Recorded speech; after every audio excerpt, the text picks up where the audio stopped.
Estimados estudiantes, quiero hacer una presentación breve sobre el tema del discipulado en el Antiguo Testamento. Ahora,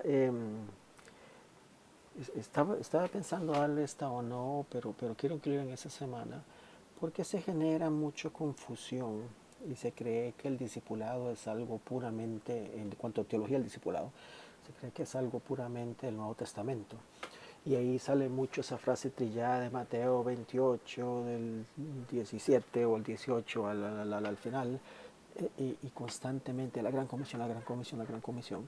Y está bien, pero cuando reducimos eh, el discipulado y viéndolo también como ese paso que va de la mano de la evangelización solamente a la gran comisión, estamos perdiendo la riqueza teológica de todas las escrituras. ¿Okay?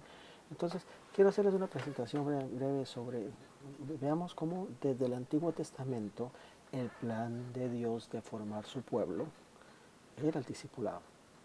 ¿Okay? Empecemos por aquí. Tenemos entonces, hablamos del discipulado del Antiguo Testamento. ¿Okay? Veámoslo desde la perspectiva de la gente del pacto. ¿Okay? Veamos. Veamos el libro de Éxodos.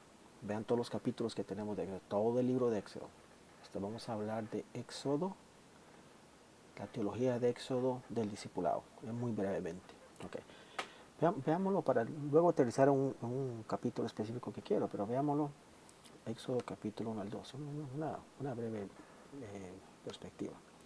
Estamos hablando entonces se nos habla de la redención de Dios por medio de su gracia. La gracia, la teología de la gracia viene desde el Antiguo Testamento, no es algo puramente nuevo. ¿Por qué escogió Dios a su pueblo? Por gracia. La teología de la gracia debe construirse desde el Antiguo Testamento. Okay. Vamos a ver a Moisés como el mediador. Okay. Capítulos 2 al 4. De los capítulos 5 al 12, Dios demuestra su poder a través del mediador. Okay. ¿Recuerdan esos capítulos? Y específicamente el capítulo 12 de Éxodo se nos habla de la Pascua. La Pascua es esa libertad física del cautiverio. Ahí muestra Dios su salvación, rescatando a su pueblo de una manera física. ¿Okay? La salvación, ya hemos estado hablando de eso, no es simplemente algo abstracto por ahí. ¿Okay? No. Ahora, Dios acepta un sustituto por la vida de otro. ¿Recuerdan? La sangre del cordero como símbolo de vida, el festín con la carne del cordero para simbolar el compañerismo entre Dios y su pueblo. Y ahí se empieza a celebrar esa redención del pueblo de su esclavitud. Suena a su familiar. En el Nuevo Testamento Cristo es el Cordero de Dios. Pero vean cómo se refleja todo esto. Estamos hablando casi de la misma cosa. ¿Okay? Ahora, veamos los capítulos 13 al 18. ¿Okay? Aquí podemos hablar de las bendiciones de Dios y su provisión para los redimidos. ¿Okay? Bendiciones de Dios. Okay. Los capítulos 13, 14 y 17. Vean, estamos hablando de la protección y guía de Dios. Vemos que Dios pone una nube de sombra durante el día y una columna de fuego durante la noche. Ahí estamos viendo la protección y guía de Dios.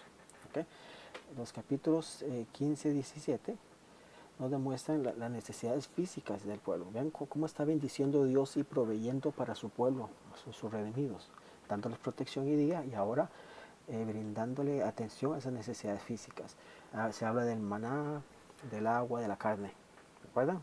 Ahora, en el capítulo 18 hay un pasaje interesante, ahí no vamos a entrar en detalle, pero habla de cuando Jetro, ¿recuerdas? Habla con Moisés y Moisés no puede seguir así, esto hay que organizarlo mejor, ¿recuerdan?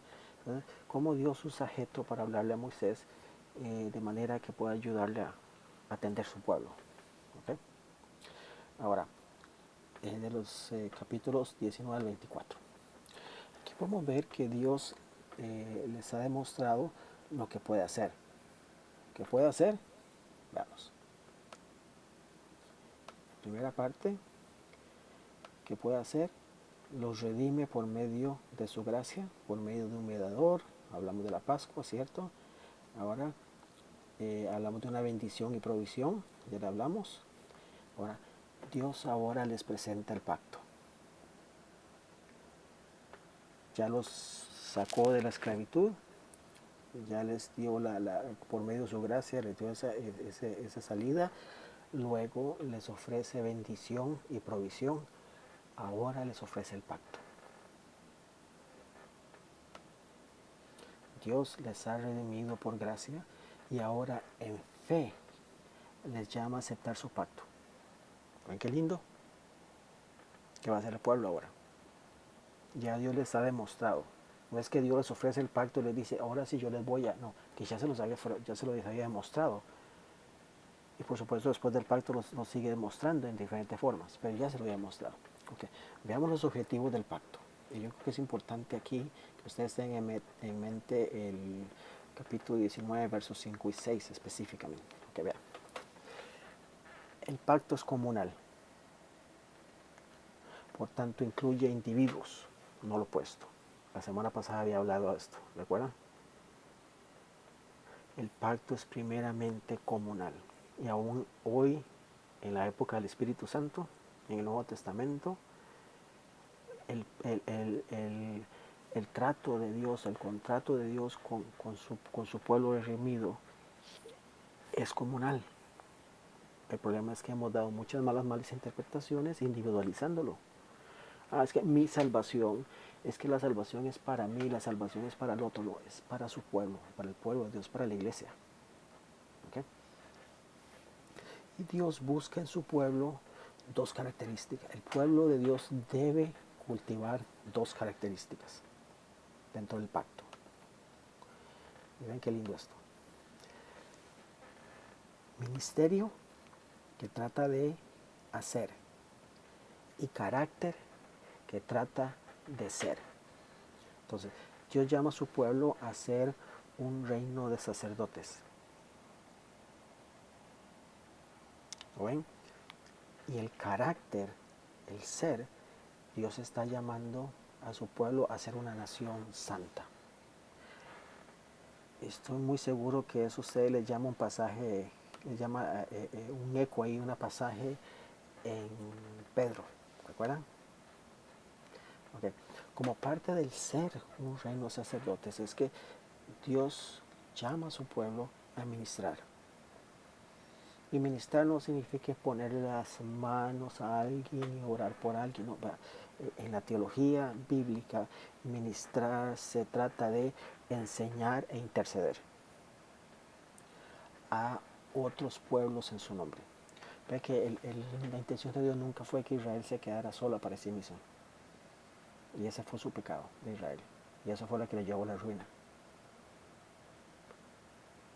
Israel fue llamado a ministrar a todos los pueblos en el nombre de Dios, pero no lo hicieron. Y a ratos creo que eso es doloroso también cuando vemos en algunas de nuestras iglesias que vemos que a ratos esa administración es solamente para sí misma, esa enseñanza, esa intercesión es solamente para sí misma.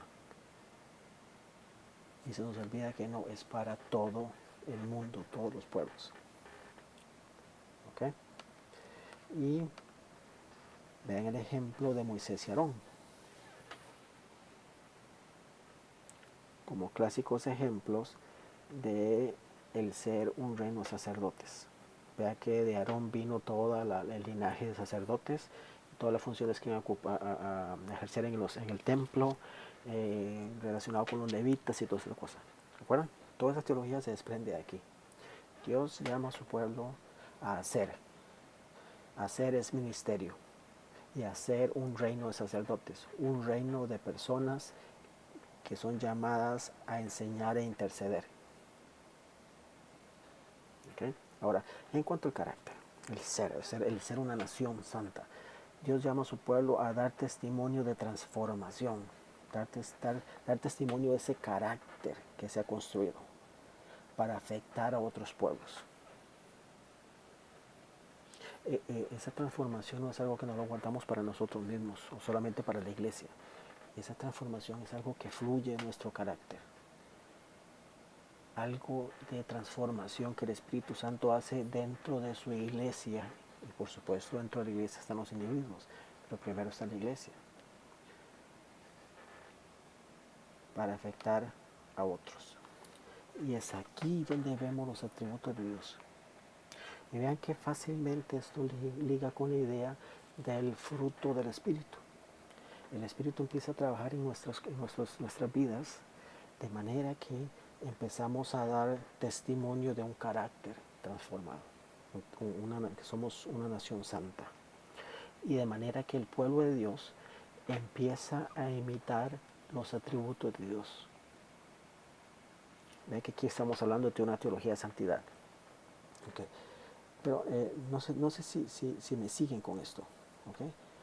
Vean que estamos viendo toda una teología del discipulado, el propósito de Dios para su pueblo dentro del libro de Éxodo. Okay.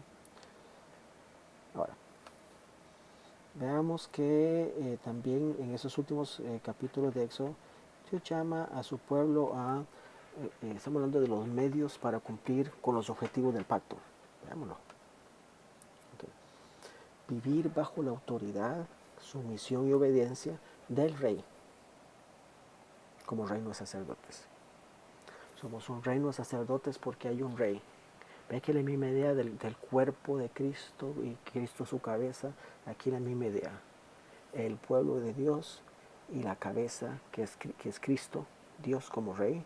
Vea que aquí ya estamos hablando del inicio de toda una teología del reino. Empieza aquí.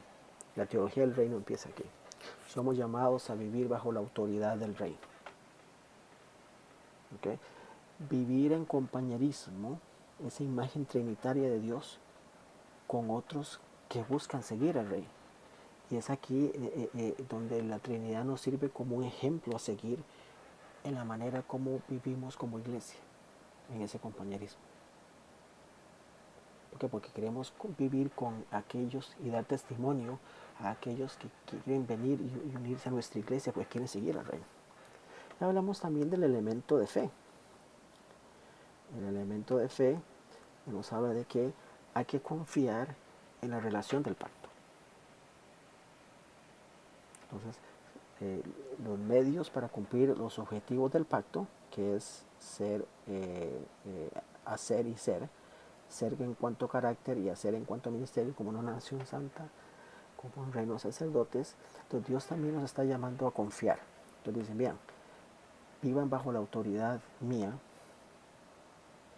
y vivan en compañerismo. Y por último, el corazón del pacto. El corazón del pacto está en la presencia de Dios en su pueblo, entre su pueblo. Y vean que es aquí donde se liga toda una teología del templo.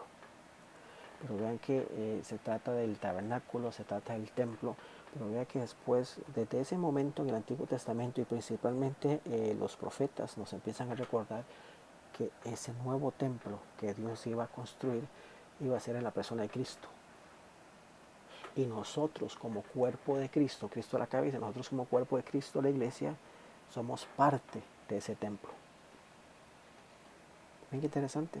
Entonces, simplemente quería darles esta presentación de breve de una teología del discipulado desde una perspectiva de Éxodo, pero es para que vean que dejen un poquito de lado ese excesivo deseo de colgarse constantemente de la gran comisión, y amarrándose principalmente en Mateo.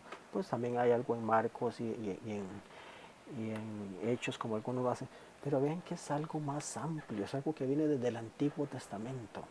Entonces, cada vez que hablamos de misión, cada vez que hablamos de discipulado, de evangelización, debemos hablarlo desde Génesis hasta Apocalipsis y no necesariamente amarrarnos a un solo pasaje como creyendo que este es el único, sino que hay más riqueza bíblica que explorar. ¿Okay? Solamente Dios los bendiga y seguimos en contacto.